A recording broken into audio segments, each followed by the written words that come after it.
আছি সিরাজগঞ্জের কামারখন্দ উপজেলার ঝাওয়েল ইউনিয়নের পাইকোসার প্রবেশ পথে। এই পাইকোসার একটি স্বেচ্ছাসেবী সামাজিক সংগঠন এই রাস্তার দুপাশ দিয়ে সুপারি গাছ রোপণ করে এই পরিবেশটা সুন্দর করেছে। এই সুন্দর পরিবেশে দাঁড়িয়ে আপনাদের স্বাগত জানাচ্ছি আমি আবুল হোসেন। দর্শক মণ্ডলী, আমার সাথে রয়েছে সিরাজগঞ্জের উল্লাপাড়া উপজেলার বড়হর ইউনিয়নের ধুনচি গ্রামের একজন প্রতিবন্ধী সোহেল রানা। দর্শক মণ্ডলী, সোহেলের কিছু প্রতিভা রয়েছে, সেই প্রতিভা আপনি শুনলে চমকে উঠবেন। দর্শক মণ্ডলী, তার প্রতিভাগুলো তুলে ধরার জন্য আমি এখন সোহেলের সাথে কথা বলবো। সোহেল, কেমন আছো? আলহামদুলিল্লাহ, আপনি কেমন আছেন? আলহামদুলিল্লাহ, ভালো আছি। পাইকোসার একটি স্বেচ্ছাসেবী সংগঠন রাস্তার দুপাশে গাছ লাগিয়ে পরিবেশ চমৎকার করেছে, সুন্দর করেছে, অক্সিজেন পূর্ণ করেছে, সবুজ করেছে। এদের এই উদ্যোগটা নিয়ে তুমি কি বলবে, এবং এইখানে চমৎকার একটি পরিবেশে যে আমরা দাঁড়িয়ে আছি, এখানে দাঁড়িয়ে তুমি দর্শকদের উদ্দেশ্যে কি বলতে চাও?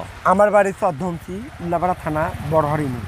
আমি হিন্দিতে বলি যে ये घास के लगाएगा वो के परिवर्तन के आया आता है, वो ठंडा नहीं लगता है, हाँ, वो सूर्य नहीं लगेगा, हाँ, वो आराम से रास्ता पर चल गया।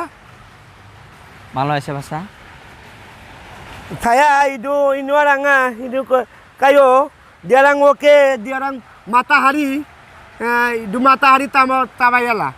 এটা বাংলাতে কি হবে? আমি কইলাম যে এই গাছটা লাগাইছে, এই গাছের পরিবেশ ভালো। বাংলাদেশের পরিবেশ রক্ষায় বৃক্ষরোপণ করা কেন প্রয়োজন? যারা বাংলাদেশের ভাইরা আছেন, যারা বাংলাদেশে আছেন, এবার আমি বলতে চাই আপনারা গাছ লাগাবেন, পরিবেশ ভালো রাখবেন। কারণ আমি বাংলাদেশের প্রধানমন্ত্রী শেখ হাসিনাকেও আমি কই যে আপনি গাছ লাগাবেন। এই আবুল হোসেন ভাই উচিলে করে এই গাছ লাগাবেন। আপনি এতে আপনি এত টাকা পয়সা খরচ করে আপনি যাই পাইকোসা নতুন পাড়া মসজিদে, খালেকান্দের নতুন পাড়া মসজিদে আপনি গাছ লাগাইছেন, আপনি অশেষ ধন্যবাদ। কারণ ওই চড়ার ভিতরে একটা মসজিদ। আমি আপনাকে আমি সৌভাগ্য জানাইলাম। দর্শকদের উদ্দেশ্যে একটি গান বলা যাবে? বলেন। আহা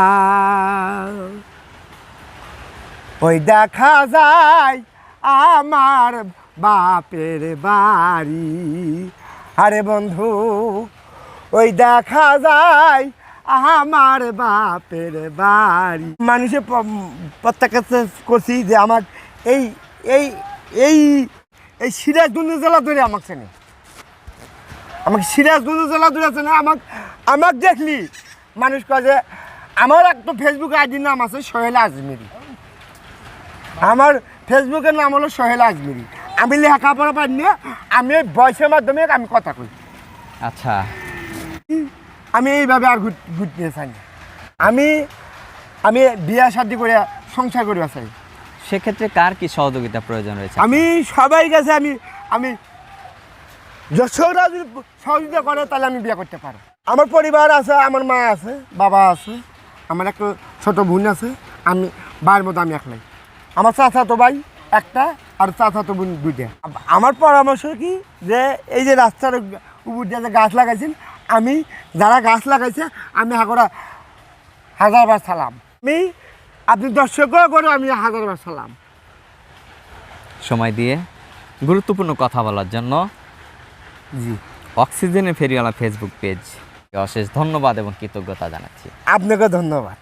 সুপ্রিয় দর্শক মণ্ডলী, যারা এই ভিডিওটি দেখবেন দেশ এবং দেশের বাইরে থেকে, সিরাজগঞ্জের প্রায় অধিকাংশ মানুষের পরিচিত সিরাজগঞ্জের উল্লাপাড়া উপজেলার বড়হর ইউনিয়নের ধুনচি গ্রামের সোহেল পাগলা কিছুটা মালয়েশিয়া ভাষা, সৌদি ভাষা, হিন্দি ভাষা কথা বলতে পারে, বাংলায় তো অনর্গল সে কথা বলতে পারে। সে নিজেকে একজন প্রতিবন্ধী হিসেবে দাবি করলেও আসলে সে একজন ভালো মানুষ হতে পারে যদি আপনাদের সকলে সুদৃষ্টি পড়ে তার উপর। সুপ্রিয় দর্শক মণ্ডলী, সোহেলের আজকের ভিডিও দেখে সোহেলের প্রতি, তার পরিবারের প্রতি আপনাদের যদি কোনো পরামর্শ থাকে তাহলে সেই সুন্দর পরামর্শগুলো এবং আপনাদের সার্বিক সহযোগিতা প্রদান করে সোহেলের পাশে দাঁড়ানোর আহ্বান জানিয়ে সিরাজগঞ্জের কামারখন্দ উপজেলার পাইকোসার প্রবেশপথ থেকে আজকের মতো বিদায় নিচ্ছি। আল্লাহ হাফেজ।